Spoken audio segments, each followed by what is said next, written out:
partying and a lot of drugs and a lot of sex. I'd say. Never mind, I won't be bored senseless. Yeah.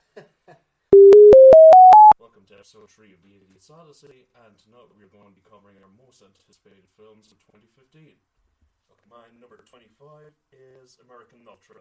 It's on the list for a couple of names. The director isn't one of them. It's Nima Nurizadeh. I butchered your name, sir. I'm sorry. Alright. Yeah, he's the guy who directed Project X, which I liked. It was okay, but I'm not going to be running out to buy tickets to any of his films again. Well, you are. Except, and this is important, number 1. It's reteaming Jesse Eisenberg and Kristen Stewart, and for anyone who saw Adventureland. Is that Walter Goggins as well in it? And Walter Goggins. Yeah. Oh, Goggins. Oh, and Topher Grace for the very few That 70s Show fanatics out there.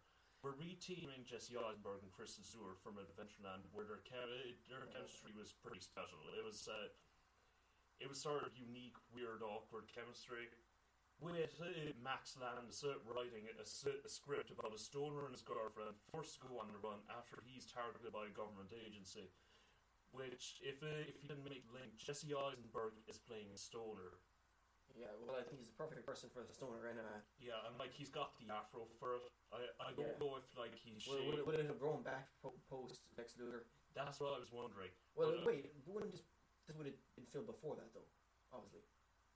Yeah, surely. Yeah. So basically, there's probably no need to worry about Jesse Eisenberg's hair. It's Max Landis. Is that the angle? The dude who wrote Chronicle, who wrote this. So the scripts should be solid. And my number 25 is Jane Got a Gun, which is directed by Gavin O'Connor, and will star Ewan McGregor and Natalie Portman, reuniting them from the Star Wars prequel trilogy. Yeah, no, this has a way more exciting. See, this is basically the guy is basically Natalie Portman is basically seeking revenge for her husband. So, what's your number 24? Number 24 for me is Mississippi Grind. It's directed by the team who did Half Nelson first off, and Bodeman and Ryan Fleck. Which, if you haven't seen Half Nelson, is one of Ryan Gosling's best performances. So, cast is Ryan Reynolds, which isn't too exciting. But here's a name I'm really excited about: Ben Mendelsohn. Ben Mendelsohn's been doing a lot of kind of smaller dramas lately. He's been doing, he did Startup last year, which got rave reviews for Jack O'Connell, but Ben Mendelsohn, kind of a massive presence there, and the same thing in Animal Kingdom maybe the year before that. Which he has absolutely incredible on-screen presence. And I think that this is him getting called up to the big leagues to see if he can hit one out the park. He feels like he could be one of those quieter character actors who could tear things up a little, like maybe a sort of more stone-faced Gary Oldman. Oh, okay. Yeah, right, which cool. It's good company to be in if the guy can pull it off. But the film's basically the plot's down as Lucander teaming up with a charming young drifter to travel to a high-stakes poker game in New Orleans. It's generic road trip stuff, but Ben Mendelsohn and Ryan Reynolds, I think it'll be difficult for this one to go wrong. So, that's my number 24. And my number 24 is Hologram for a King, which stars Tom Hanks. It's adapted from a book, and it's going to be directed by Tom Tykwer. And it's very much a case of Tom Hanks is now going into this. He's at the situation where he can kind of take on pet projects and stuff, and it sounds very interesting. And in this film, anyway, Tom Hanks is playing a businessman who's going to Saudi Arabia, and he's trying to sell his ideas.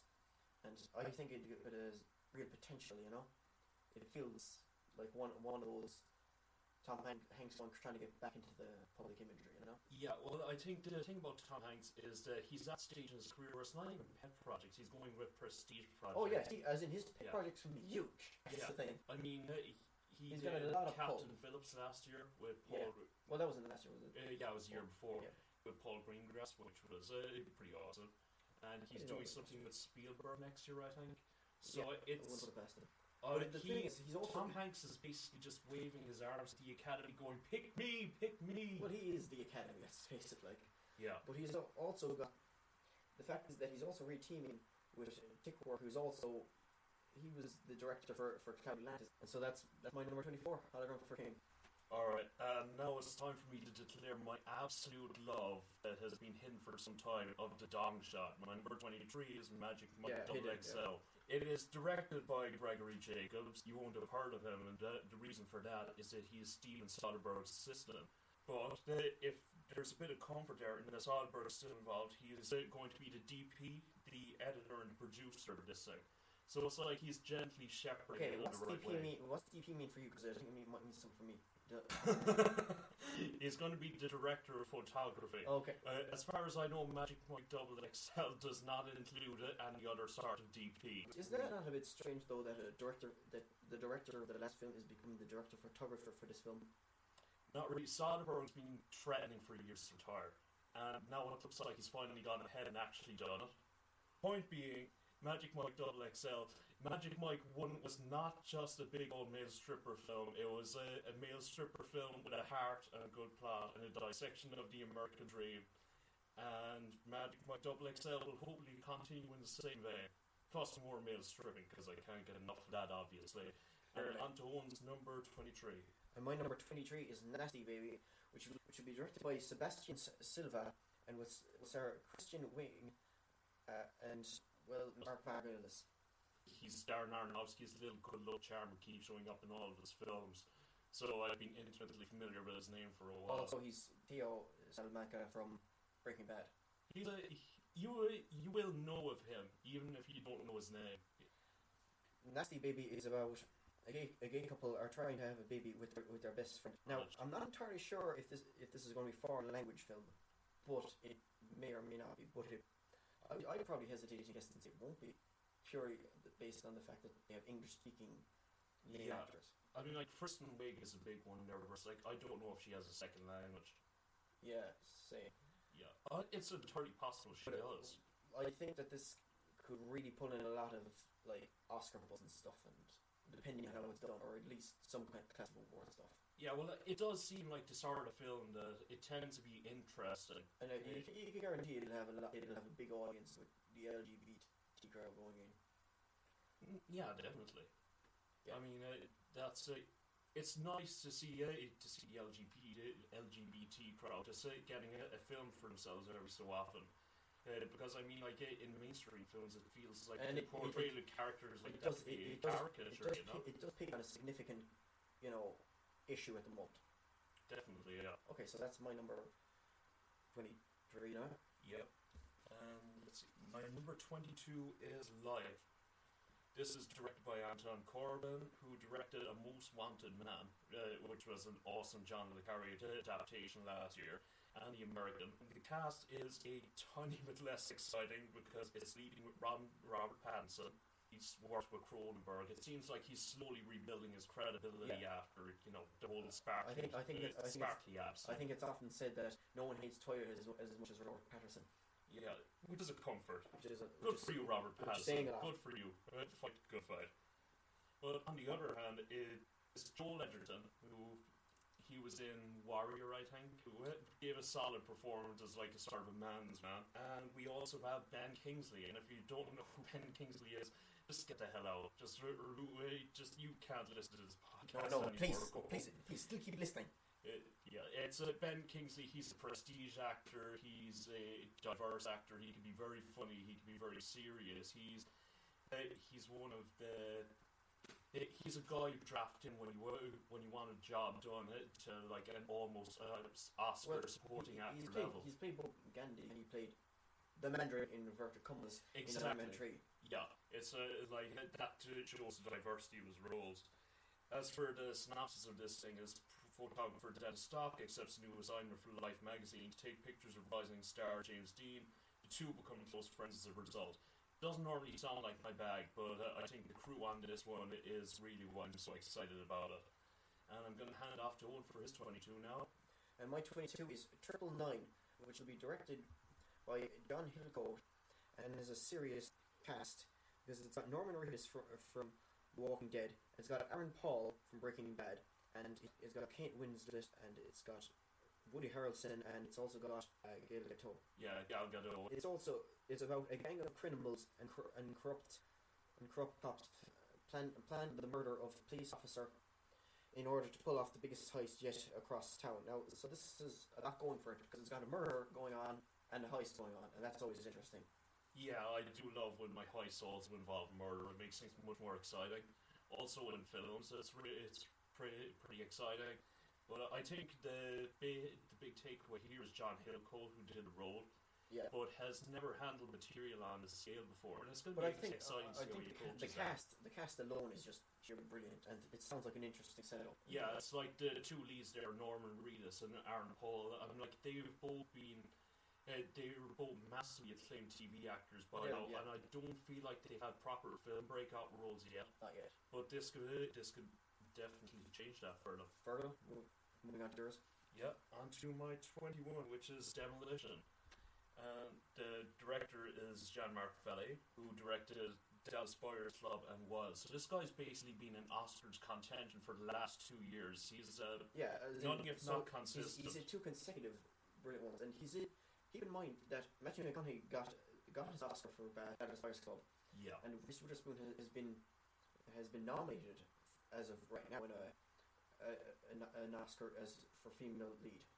Yeah. Plus, from Wild. Given that pattern, it's nice that the cast lose Jake Gyllenhaal. Yeah. Because Jake Gyllenhaal was robbed of an Oscar nomination, surely. Yeah, I mean, his work on Nightcrawler was impressive stuff. It was like old school De Niro, intense, quiet. It's quite a crazy character, but a focused character. Loads of takes. It was very cool. So maybe continuing the pattern, he'll finally get his golden statue. Naomi Watts, who was always incredible. She was in Birdman this year. Naomi Watts is she's got a history of great roles behind her. And Chris Cooper, who's one of the also very well. Yeah, it's a small star cast. There's three in the cast list I have here, but they're all stars. So I guess that qualifies. Plot synopsis is an investment banker spiraling out of control following the tragic death of his wife forms a bond with an unconventional pot-smoking single mother, which it sounds like a quieter character-driven work. Right up Jean-Marc Vallée's alley. I'm excited to see what he can do with the material. And my number 21 is Icon, which will be directed by Stephen Frears. It will star Dustin Hoffman and Lee Pearce and Chris O'Dowd. And it's the story of how Lance Armstrong was uncovered basically in his whole drug scandal. Yeah. And I'm looking forward to this because first of all it gives Chris O'Dowd a chance to shine in a serious drama. And the directors also had directed The Queen and Philomena, which were really good biopics kind of things. So it's like so this is right up his alley. Basically. This is spot on for everyone, I think. Yeah. Plus, Dustin Hoffman and Chris O'Dowd in the same picture is very interesting. Definitely, I can't wait to see it. I really hope they get to bounce off each other. Yeah, because that sounds exciting. Plus, ever since we found out that Armstrong was just on a huge pile of drugs, and everyone never mind. But cannot finish that sentence. Armstrong was the champion, so I assumed that either he was the best or he was just on the biggest pile of drugs. Yeah. But I don't feel like we've had a film yet that quite captures the. I don't think there's been a film not at this scale, anyway. Yeah, I'm not sure. I think this if there has been, they've flown quietly under my radar. Yeah. But it's exciting. Just I feel like we're in a weird age where you could do biopics and films about very current events right now, and it allows films to be a lot more relevant. Yeah. My number 20 is Archive Trader. To explain this one, I have to go back to 2 other films that have very little in common with this, which are Tinker Tailor Soldier Spy and The Most Wanted Man. The one thing that those two have in common, apart from the fact that they're absolutely amazing, deep, complex, all the good things that differentiate a thriller from the rest, is that they're both Le Carré adaptations. This is the latest Le Carré adaptation. It's got Owen McGregor, Naomi Harris, and Stellan Skarsgård, who I can't believe he hasn't been in a Le Carré adaptation yet, because he's absolutely perfect for that sort of role. But right. Yeah, that's a very interesting looking cast now. This has also got Damian Lewis and Mark Gatiss. It's exciting. It's the one I know the least about on the list. Always excited to see more Le Carré stuff getting adapted for the screen. Coming at my number 20 The Little Prince, which stars James Franco, Rachel McAdams, and Marion Cotillard, and it's a film adaptation of book The Little Prince, where a pilot crashes in the desert and meets a little boy from a distant planet, and it's going to be directed by Mark Osborne, who'd also directed the Kung Fu Panda films. So, well, at least he can do films of that kind of nature, of just plain weird. You know? You had me right up until Kung Fu Panda, basically. Yeah. It's it seems odd, but it sounds like tonally maybe they're going for something a little lighter, maybe something a little more it sounds like they're going light. I shouldn't say just weird. I should say they're going kind of light, family friendly. As opposed to like it is a children. I think it's based on a children's book. Yeah, that's handy because the little I mean, like, I don't want. It sounds like it's not going to end up with James Franco having to eat the little prince to stay alive. Let's put it that way. Well, that was a dark twist. Yeah, see, moving on. If this had to be dark, I could have directed the hell out of this. And my number 19 is Black Hat.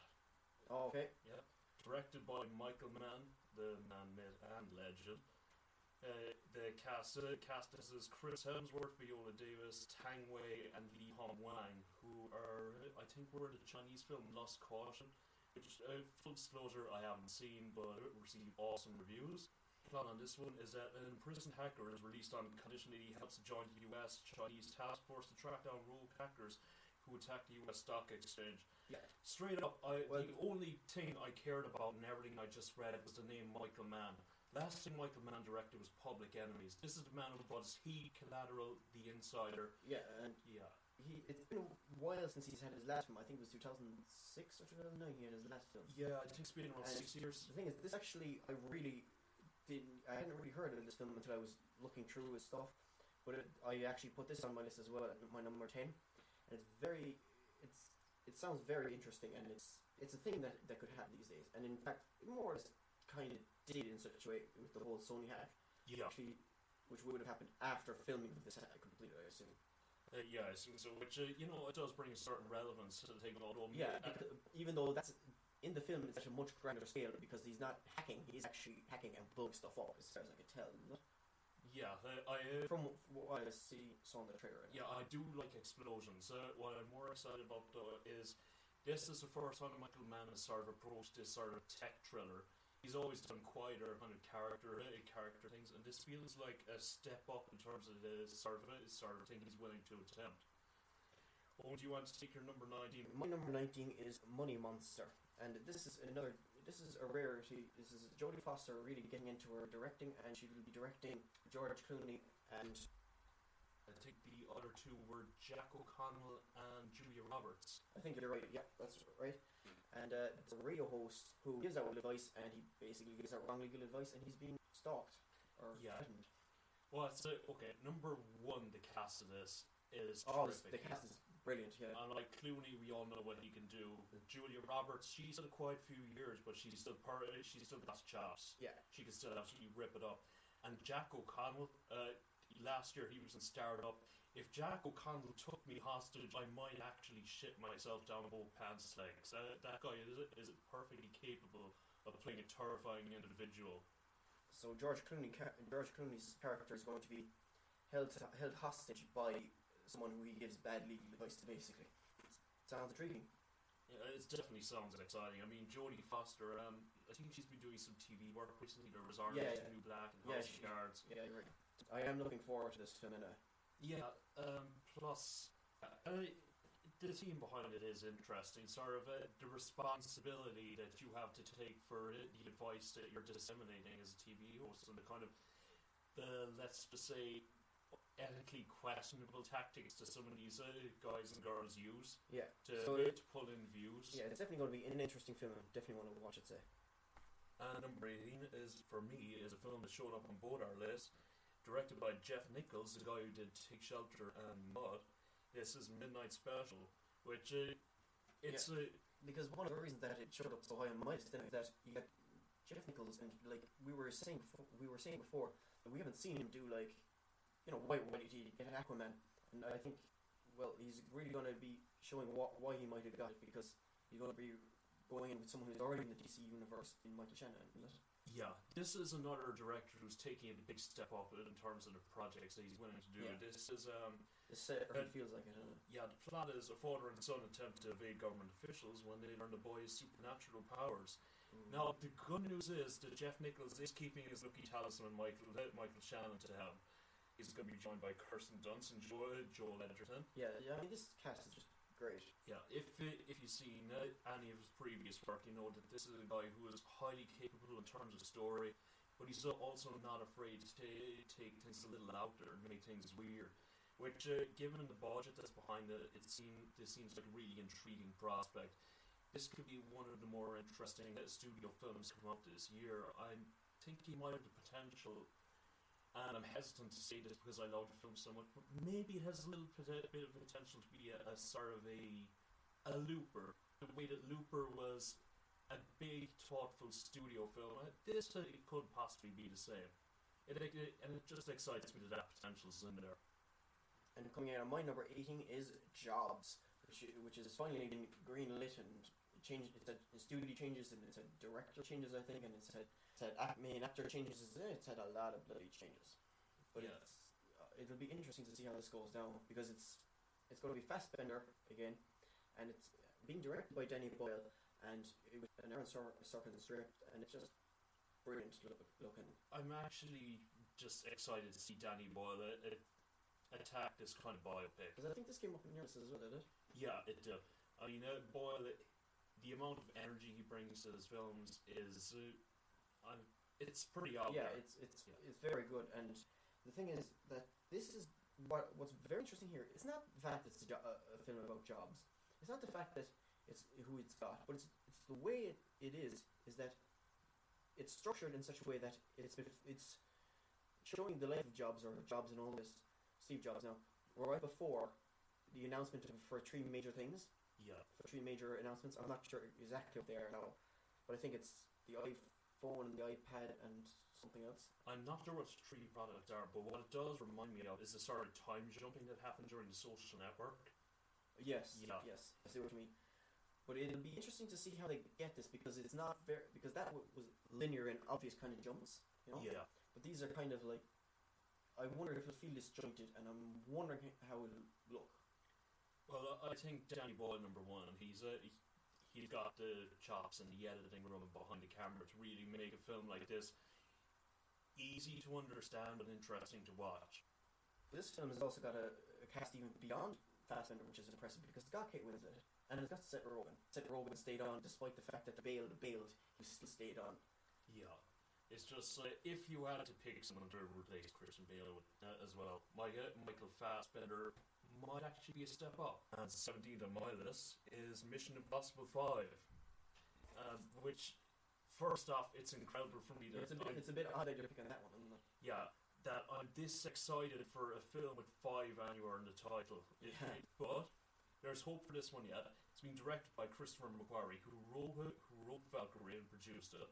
He directed Jack Reacher, also wrote Edge of Tomorrow, which is one of the best films of last year. The cast is Tom Cruise, Simon Pegg, Jeremy Renner, Rebecca Ferguson, Sean Harris, Ving Rhames, and Alec Baldwin, which I'm really excited about. Plus, and this might be me reaching a little, but they're giving it the release slot the week after Star Wars The Force Awakens opens. Oh, that's gonna have some balls in it. Exactly. That's showing a lot of confidence in the film, and given the talent behind it, I think that's a really good sign. Plus, Mission Impossible, they haven't shown yet that they're willing to make a Die Hard 5, where they just say fuck it and cash a paycheck. Right. I mean, they've constantly they brought on good directors, they've upped the ante. It might actually be a sequel with 5 in it. It's good. Alright, that's an interesting thought, I don't know. And coming out at my number 17 is The Man from U.N.C.L.E., which is the film version of the old TV show The Man from U.N.C.L.E. But this is what's weird about this one is that it stars Armie Hammer and Henry Cavill, or Cavill, whatever way you pronounce it. Which is what's unique here is that they're the 2 guys who got a lot of shit for portraying superheroes or whatever way you want to call them poorly. Inverted commas, you know. I don't feel like Henry Cavill portrayed Superman poorly. I don't think. He portrayed him differently. I think he got it okay. Yeah, I mean, yeah, I agree with differently. Not incorrectly. It's just they got a lot of stick for it because but that was all about direction and the actual script and all that. That was nothing he could have done. But we're not even going to talk about Remind me. The Lone Ranger anyway. But what's interesting here is that he's got these two actors, but it's Guy Ritchie actually directing it, and he can probably pull this off fairly well. Even though you could fear for it if it was in the hands of a different director, but I had a fair confidence behind Guy Ritchie. Yeah, and like the thing about Guy Ritchie is he's an institution all unto himself. His films are just. They're like a British proto-Marvel in that they're cool people doing cool things, and they're not going to give you enough time to think, hey, this is kind of stupid. They're just going to drag you from one scene to the next. Yeah, exactly. Yeah, that's one of mine to watch anyway. Coming in number 17. Yeah. And moving on to my number 16, we have the Neil Blomkamp directed Chappie. Yeah, I'm looking forward to Chappie as well, because it sounds like really interesting. Because he returns to basically the same world, like, you know? Exactly, yeah. From District 9. It's like Elysium was it was hit and miss, more missed. It was a dip, to be honest. Yeah, it's the one good thing about that film was Sharlto Copley playing a bounty hunter. Yeah, because he was just Sharlto Copley is absolutely amazing at playing crazy out there characters. He's one of the. He's just a funny guy. The fact that Sharlto Copley is taking a main role again in this, it's a good sign. Even though it's a motion capture and all this, but it is his motion capture and it's his voice. But sure, that's I guess the area we're going into. But also like what's interesting is Dave Petel. He's the creator of Chappie, and what's interesting here is that because I've just finished watching The Newsroom, where the Aaron Sorkin written show that stars Jeff Daniels because it's just finished. And he feels like he's playing more or less a very similar character to his character in this one. I'm looking forward to him in this. And also you've got Hugh Jackman in an unusual role of the bad guy. Yeah, which I think Hugh Jackman, he's got all that theatre behind him, and I think he's got a lot of he's experience playing very dramatically intense characters. So I feel like him as a bad guy is just a natural fit. I don't know if it's been done before, but he's playing a very South African voice and a very I don't know if it's over the top because I don't know what a South African accent sounds like normally. Yeah, that's like me with Tom Hardy's accent a lot, basically. Yeah, we're not going to make into that again. Yeah. And coming in at my number 16 is the fourth James Bond film with Daniel Craig, and it's Spectre. And of course, it's once again Mendes returns to the director's chair. And I think what's interesting here is that you have the return of the evil organization. Yeah, it's like the classic James Bond villain Spectre. They're pretty iconic.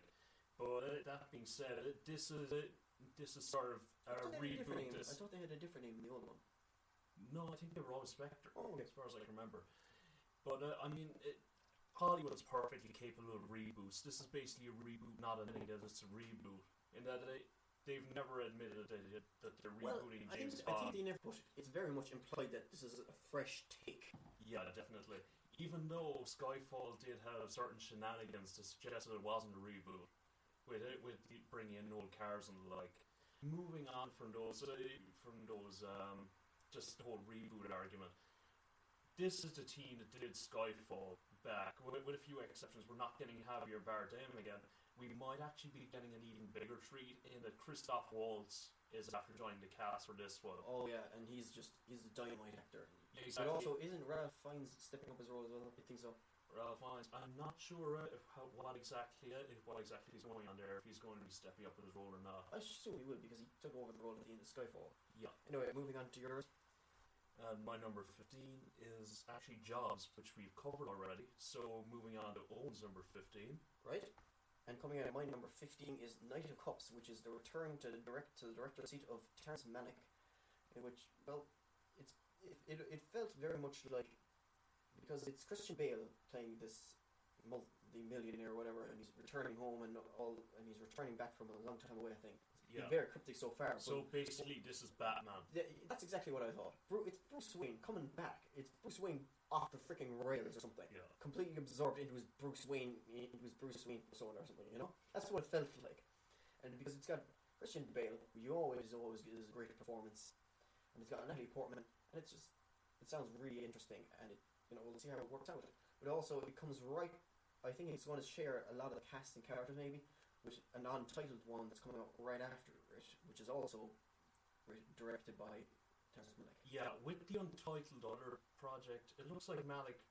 He's always been an ambitious director, but it feels like he's doing something especially ridiculous here. And it could turn out awfully, it could be complicated, I might be bored senseless. Yeah, because I was watching the thing, and it just, there's a lot of partying and a lot of drugs and a lot of sex, I'd say. Never mind, I won't be bored senseless. Yeah.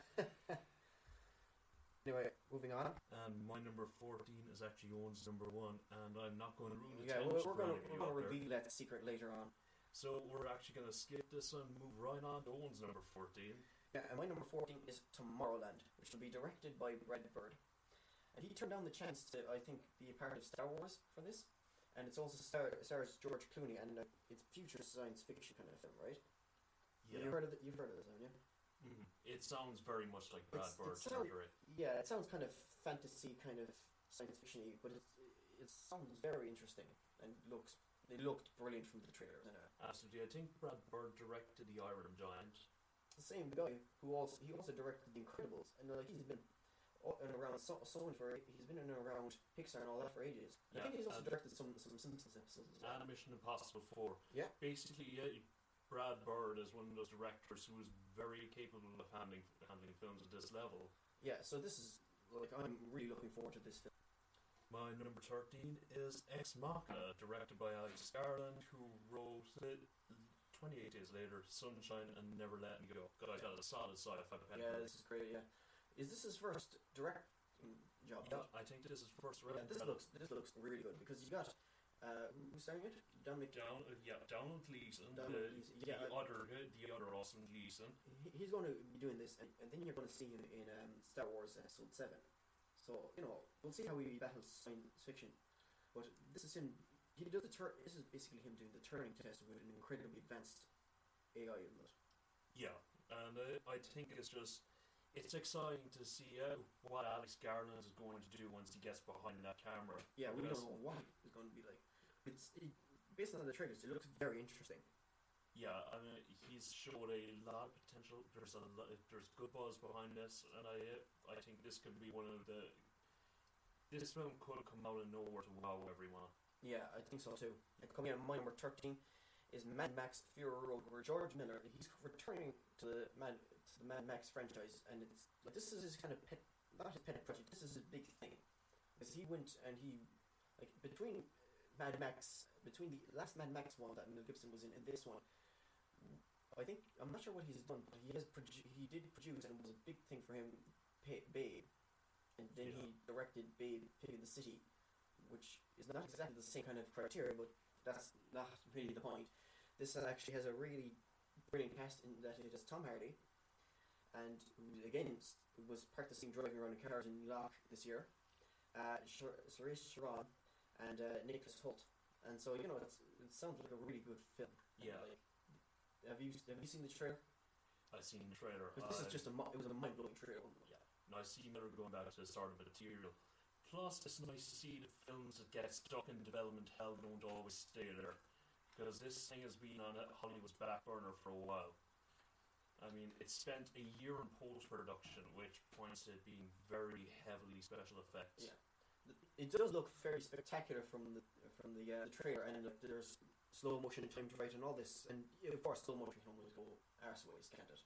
Yeah, like the trailer just basically went balls to the wall, and then it put another wall on the other side of the balls. Number 12 is The Martian. If you haven't heard of this one, you have to be listening to the podcast. This is we definitely brought it. Yeah, it's come up multiple times. Number 1 because it's really easy to confuse with Interstellar. Yeah, it's very similar cast, isn't it? Yeah, and number 2 because this is really start getting back into the sci-fi ring after he made Prometheus, which was it was a misfire. It wasn't the film that I expected to see, and Fassbender was the saving grace of that film. Exactly. I liked the big dumb action. I liked a lot of the effects. I just wish that it hadn't been an alien film, because you've got a huge pedigree there. Yeah. And they like it within the alien universe. Yeah, and they just pissed all over. I think if if it hadn't been an Alien film, it would have went down way better. But anyway, Yeah, back to the Martian, which it's based on the book, isn't it? It's based on a book by Andy Weir. Cast: Matt Damon, Jessica Chastain. Sounds familiar. I went for Kristen Wiig, and Kate Mara. So it's all stars. Yeah, it's fantastic sounding cast. They're awesome. The thing that made me most excited about this is that Ridley Scott's going nowhere near the script. The script is being done by Drew Goddard, who directed and co-wrote The Cabin in the Woods, I think, which had an absolutely mind-blowing script. There is a lot of buzz behind it. They're writing this one out just everywhere, and I think this could be a return to form for Ridley Scott. Yeah, hopefully. I mean, let's face it, he's done some fantastic stuff, and I hope he gets there. But lately, he's been a little money grabbing. I'm just gonna say he's been off target. Maybe at the time he thought the films were good, and maybe he doesn't realise he's making crap. Yeah, fair enough. Okay. Yeah. So that is my number 12, and your number 12 is? And my number 12 is Chappie, which you've already covered. So moving on to your number 11, I guess. Okay, my number 11 is Crimson Peak. This is not a drill. Guillermo del Toro is directing Mia Wasikowska, Tom Hiddleston, Jessica Chastain, Vern Gorman, and Cherry Hunnam. It is perfectly okay to freak out because this should be sweet. What you got there is Jessica Chastain plus half the. So Chastain's now showing up in 2 consecutive entries for you. Well done, Jessica Chastain. Apparently, the girl can act. But it's half the cast of Only Lovers Left Alive, which was also a totally sweet film that came out last year. And it's Del Toro stepping back into sort of horror films he used to do. He used to do, let's say, 10 years ago. I'm not quite sure what time frame there is. But there was that trilogy of kind of dark fairy tale horrors he did, which was Kronos, Into the Devil's Backbone, which is my favourite one, Into Pan's Labyrinth, which was amazing. That was a phenomenal film. Yeah. And it's really put him on the map. Yeah, and then he promptly went to Pacific Rim, which was sweet, but And don't forget Hellboy. Don't forget Hellboy 1 and 2. Also Hellboy 1 and 2. Yeah, he's been busy. Plus he made Blade 2, which was the best Blade film. Yeah. Yeah. But this is him getting back to that classic sort of poetic horror he used to do. And it's material he can handle well. I'm excited to see what he does with a Hollywood budget behind this sort of a very Del Toro plot. Plus the cast, I mean, this is a lot going for. I'm excited, you should be too. Your number 11 is? My number 11 is Ex Machina, which you've already covered as well. Thank you. And moving on to your number 10, I guess. Well, my number 10 is Spectre. Okay, well, we've already covered that. So moving on to my number 10 is Black Hat, which we've already covered. Seriously, did you do this on purpose? I can neither confirm nor deny that. Alright, moving on. Again. To our number 9, we have Mad Max Fury Road. So very sorry. Right. Well, the good news is my number 9 has not shown up on Fergal's one yet, and I don't know if it is on his. It's Macbeth, which has got a brilliant cast in that it's got Fassbender again as Macbeth, and it's got Marion Cotillard as Lady Macbeth, and I think if anyone was born to play Lady Macbeth, it was her. Yeah, well, if anyone was born to play any character, it's Marion Cotillard. She's underappreciated as a character actress, but it's been changing recently. But her profile should still be higher than it is. Yeah, she's phenomenal, and I think, but she really is like born for it. I mean, considering her performance as Mel in Inception, where she was really like a psycho. Yeah, and then there's Le'Veon Rose, there's Rust and Bone. I mean, she's got prestige films, she's got the Christopher Nolan blockbusters. Yeah, she was in Dark Knight Rises and all of that. And this film is also being directed by Justin Kurzel. Now, if you haven't heard of him, don't worry, because I haven't either. And he hasn't done much before this, to be fair, in the way of directing. But what he will be doing is that after this, he's also involved in pre-production also with Michael Fassbender, and he'll be doing Assassin's Creed. So we'll see how that works out as well. Yeah, clearly the studio sees something in his work. Well, they're throwing a lot of money his way, but at least with this Macbeth film, you don't have to worry about the actual the actual content because, well, it's Macbeth. It's Shakespeare. It's congratulations, you don't have to write half the script. Yeah, that's basically it. My number 8 is... This is probably going to be in a lot of people's list right near the top. And maybe it should be higher on my own, I don't know. Avengers Age of Ultron. Yeah, I agree there. Yeah, this is nerd boner territory. Director Joss Whedon. Yeah, it's fantastic. Like, you know what Joss Whedon's done. This is the last one, the last Avengers that he's done, and as if you want to hear more about our thoughts on Joss Whedon's future, you can visit our first podcast, which is at idiotsOdyssey.com/IO1. Just click the damn link, okay? The cast, you know the cast by now. If you don't, you're probably not going to be that excited about the film. Downey Jr., Chris Evans, Chris Hemsworth, Scarlett Johansson, James Spader, plus roughly 1 million extra actors who are all fantastic. But like, what I'm really looking forward to is the inclusion of James Spader here, because it's nice to see him going back into really this kind of level of science fiction, because I don't know if he's done anything since Stargate. Yeah, in 1994, and yeah, well, no, he might have, but I'm not. He showed up on The Office, which on no, TV. But I mean in terms of science fiction. Yeah, but I mean, like, I just feel like even beyond science fiction, he just hasn't been doing that much. And well, like, he is in like the Blacklist. It's a TV series. That would explain it. See, this is why I own our TV guru. And that's but he's been very good in that apparently, and I haven't seen any of it yet though. But he's been very good in that, and also you have Andy Serkis, and oddly enough, Andy Serkis will not be doing any motion capture, but have you heard anything on his character? Andy Serkis, absolutely nothing. But I think he'll be playing the Black Panther's main enemy in it.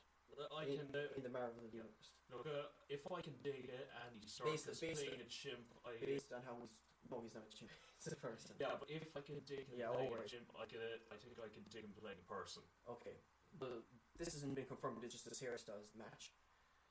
And that makes sense. Yeah.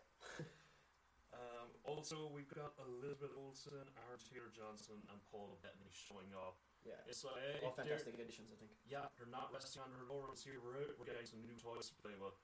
So, moving on to Owen's number 8.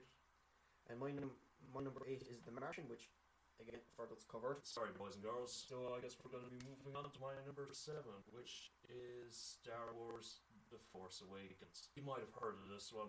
Yeah. J.J. Abrams is stepping into the director's chair, which, thank Christ, they finally managed to lever Jordan Lucas out of that. This film I'm most looking forward to, because this came in my number 2. This is going to be brilliant, I think. It depends now, obviously, the way they go, but, you know, they did get George Lucas out of the chair for the most part, and you're going to have the one and only Star Wars film that will be done by J.J. Abrams, because he will be stepping aside for Rian Johnson right afterwards.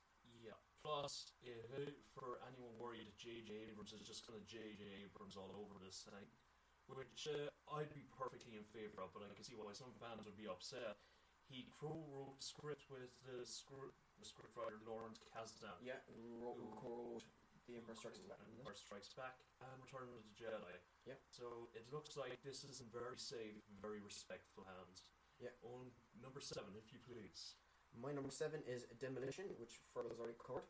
The Jake Gyllenhaal film. And my number 6 is actually Owen's number 4, and looking at it right now, leave it there. Yeah, I think he will. We'll cover it in a minute, like. Yeah, he straight up Owen will murder me if I take this away from him. And so my number 6 is Midnight Special, which has already been covered. If you've ever wondered what murder in someone's eyes looks like, I might take a picture and put it up on the side. I'll see. Right, go on.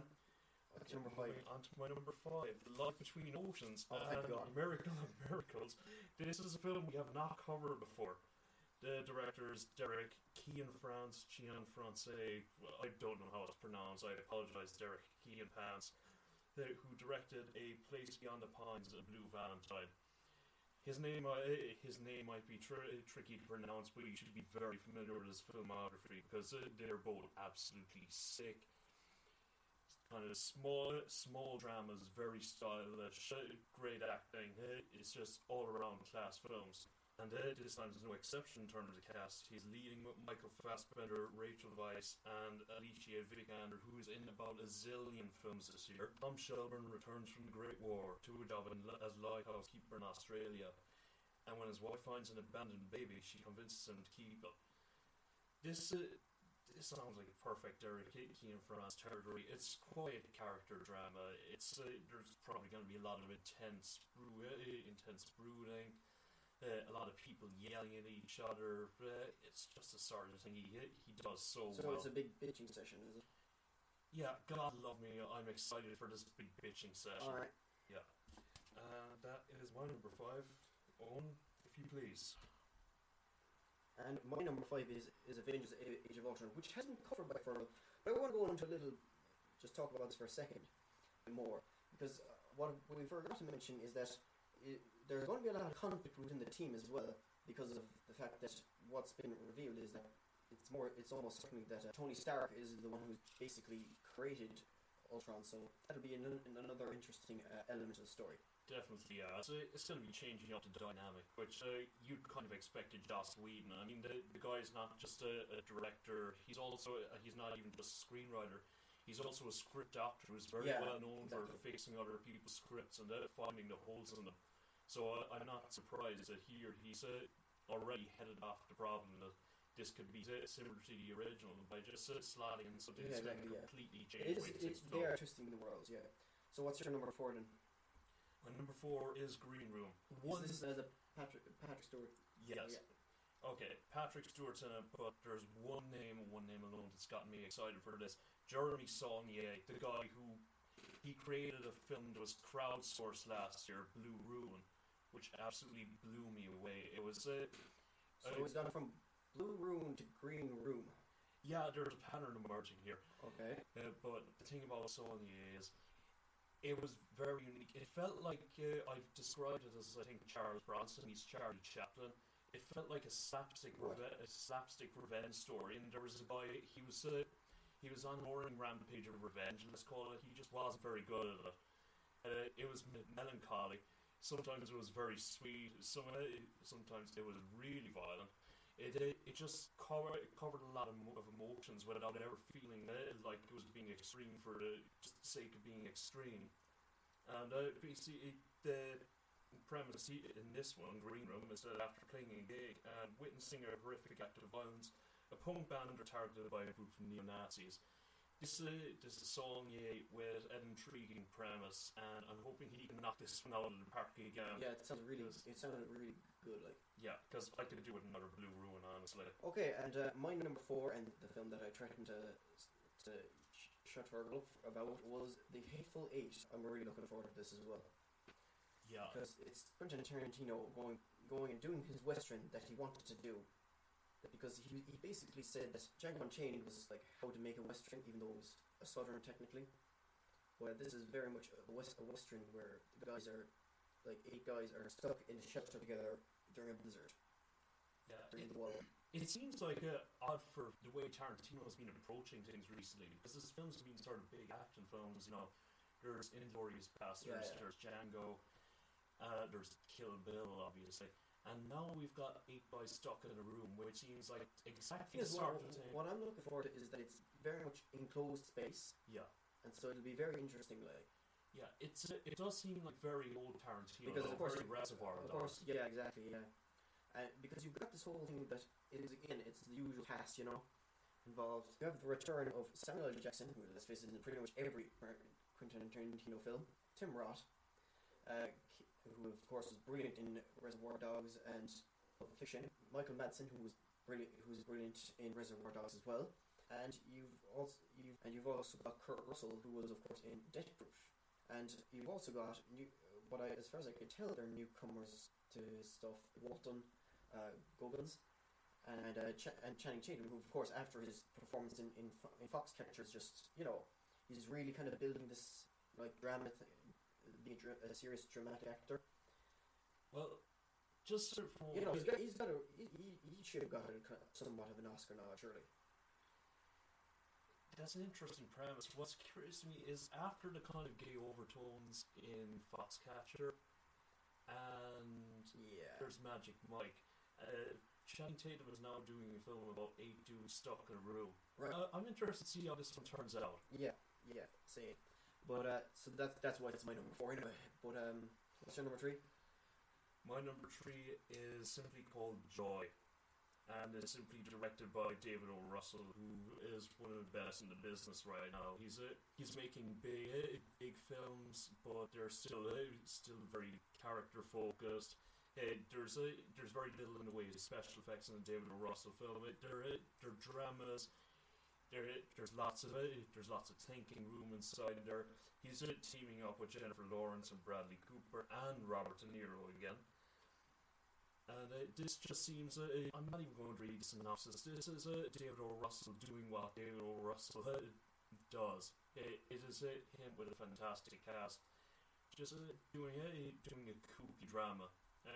He's shown multiple times he's able to pull this off to Oscar level. I mean, he's a fantastic director. Like, he's in some very kind of close-knit stuff and some very big stuff, you know? Yeah. I mean, what other way would you describe it? American Hustle. Exactly, yeah. And that's it really. This just has a proven team behind it. It's going to be superb. Hopefully. Please don't fuck up. You'll make me sound stupid. And coming in my number 3 is True Story, which is based on a true story. And it's based on the memoirs of Michael Finkel, and it's a man murders his wife and kids, and give the name of Michael Finkel, and who was a news reporter, and it sounds like a good one. The director, I haven't seen much of his stuff because he's only directed 2 things before this, and that's Rupert Gould. But you have Christian Longo who is the man who does the killing. Is James Franco, and Michael Finkel will be portrayed by Jonah Hill, and it's very strange to see these two in a drama together, because they are especially James Franco has a lot of dramatic chops in him, and he's done some great drama roles, and it's only recently that he's kind of gone into the comedy, you know. I feel like it's beyond that. I mean, he's been doing comedy since Pineapple Express. Yeah, but before that he was doing drama. Yeah, and it's only recently that he turned into comedy. Recently, and now he's going back kind of a very serious role. Yeah, I'm less surprised that they're bringing Jonah Hill and James Franco together, because what you got is two exactly, yeah, but comedy so actors. I could understand people not taking this seriously, but it looks very good, and the trailer was very interesting. Yeah, it looks like it's a solid pick for number 3. Because I think right now it's only got a limited release schedule, but I hope that it will have an expansion on that. Yeah. So definitely looking forward to that. What's your number 2, Ferg? My number 2 is directed by Denis Villeneuve, who has brought us Inshonde, Prisoners, and Enemy over the past few years. I heard this one, and this just about missed out in my top 25. Yeah. This is Sicario. I have no idea if I'm pronouncing that one right again. This time he's after ditching Lucky Charm to Jake Gyllenhaal for at least one film, but he's replacing her with Emily Blunt, Josh Brolin, Benicio del Toro, and Joe Bernthal. It just sounds like a fantastic cast, doesn't it? Yeah, I mean, Emily Blunt she has been getting closer and closer to that Oscar role. Yeah. You can see Edge of Tomorrow. It was the sort of action film where I feel like performance wasn't going to get taken seriously, but she really nailed that sort of hard-edged character. There's been her work in Looper. She's showing more and more that she's not just a pretty face. Girl's got chops. There's also the fact that Roger Deakins shooting it, having done all of the shooting on Prisoners. It's another case of just a really solid team surrounding the film who've done fantastic things in the past few years, and I'm excited to see what they can do with this. And my number 2 is Star Wars: The Force Awakens, and thankfully this is actually the last time that this has happened, because my number 1 has not been dealt with yet. But we'll deal with that right after Fergal does his number 1. And my number 1 is one word: Room. Director Lenny Abrahamson, the guy who brought us Frank last year, cast Brie Larson, the star of Short Term 12, William H. Macy, incredible actor, Joan Allen, and Megan Park. Yeah, I remember this coming up, and again, this is one of those that just barely missed out. Yeah, bringing Lenny Abrahamson together with Brie Larson seems absolutely amazing. I mean, Brie Larson has shown an incredible ability to pick out solid material, and Lenny Abramson has been ripping it off with his directing in the past few years. The synopsis of this one is: a young boy is raised within the confines of a small shed, and that's it. But the book that is based slightly on the Joseph Fritzl case. Oh! Yeah. This is not just going to be cute, quirky Lenny Abramson, I think. Yeah, it didn't sound cute from the moment, but the thing is that you've now given the inspiration of it. Yeah. Yeah. I'm very excited to see what this cast and this director could do with material this dark. I think this could potentially get, let's say, Nightcrawler dark. Oh, okay. Yeah. And I could see it getting darker. I could see it getting darker by the sounds of it. Yeah, Joseph Fritzl, that's pretty dark. Yeah, that's a hell of an inspiration to be taken for your film, but nonetheless, I'm excited to see how it turns out. Okay. And Owen, what's your my number one is directed by the same man who brought you Good Will Hunting and Milk. That's Gus Van Sant. Is Sea of Trees, and this has already got an Oscar winner in it. In that it's got Matthew McConaughey in it, and it's got Ken Watanabe as well in it. And this is basically about an American man who goes to Japan to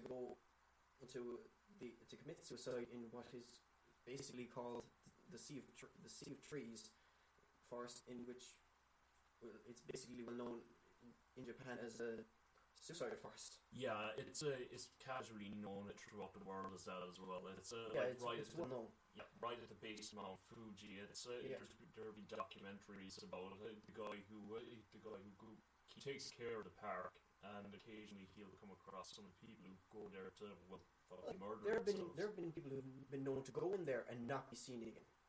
Yeah, and it's on purpose. Of course, yeah. It's a place with an incredibly dark past. But it is well known. But I can see this having. This sounds very intriguing. It sounds very kind of personal, and I think this is a serious chance of an Oscar, I would say.